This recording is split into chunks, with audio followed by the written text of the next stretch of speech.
Talk వస్తుంది demand పోకి మీకు మధ్య ఏమి రిలేషన్ లోపల నడిచింది?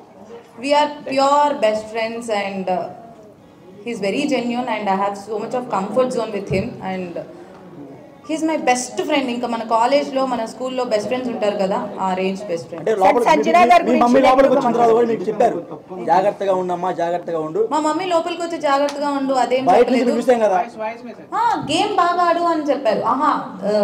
వాయిస్ నోట్ లో చెప్పారు, వాయిస్ నోట్ లో చెప్పారు. కానీ లోపల నాకు తెలుసు కదా, అంటే నా గేమ్ నేనే ఆడుతున్నాను, ఎందుకు అలా నా గేమ్ నేను ఆడట్లేదు అని అనిపించింది అనేది నాకు ఇంకా తెలియదు. నా గేమ్ నేను ఆడాను, వాడి గేమ్ వాడు ఆడాడు. సపోర్ట్ లేకుండా హౌస్లో ఎవ్వరూ లేరు. అలా వాడు నాకు సపోర్ట్ చేశాడు, నేను వాడికి సపోర్ట్ చేశాను. కాకపోతే అది కొంతమంది ఎలివేట్ చేసినట్టున్నారు. I don't know. అంటే సంజన గారు అలా మాట్లాడడం అనేది ఎక్కువ అయింది కదా? డెఫినెట్లీ ఉంటుంది, పక్క. సంజన గారు అలా మాట్లాడడం వలన నెగిటివ్ అయింది అనుకోవచ్చు.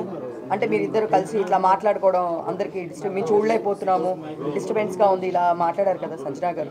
ఐ డోంట్ థింక్ సో అది నెగిటివ్ అయింది అని నేను అనుకోవట్లేదు. ఎందుకనంటే అది 24/7 లైవ్ నడుస్తూనే ఉంటుంది కాబట్టి క్లారిటీగా ఉంటుంది. నేను ఐఎమ్ వెరీ పబ్లిక్. నార్మల్గా అంతకు ముందు కూడా నాకు ఇలా అమ్మాయితో ఇలా ఉండాలి, అబ్బాయితో ఇలా ఉండాలి అలాంటిది ఏమి ఉండదు. I'm very public. అక్కడక్కడ తిరుగుతూ ఉంటాను. Even I have the Tom and Jerry friendship I have with Kalyan.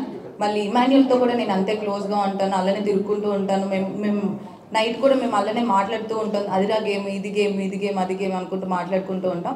Maybe తన అలా ఫీల్ అయింది, అందుకే మిగతా హౌస్ మేట్స్ అందరూ అపోజ్ చేశారు కాబట్టి అక్కడే క్లారిటీగా అర్థమై ఉంటుంది మిగతా వాళ్ళకి, చూసిన వాళ్ళకి.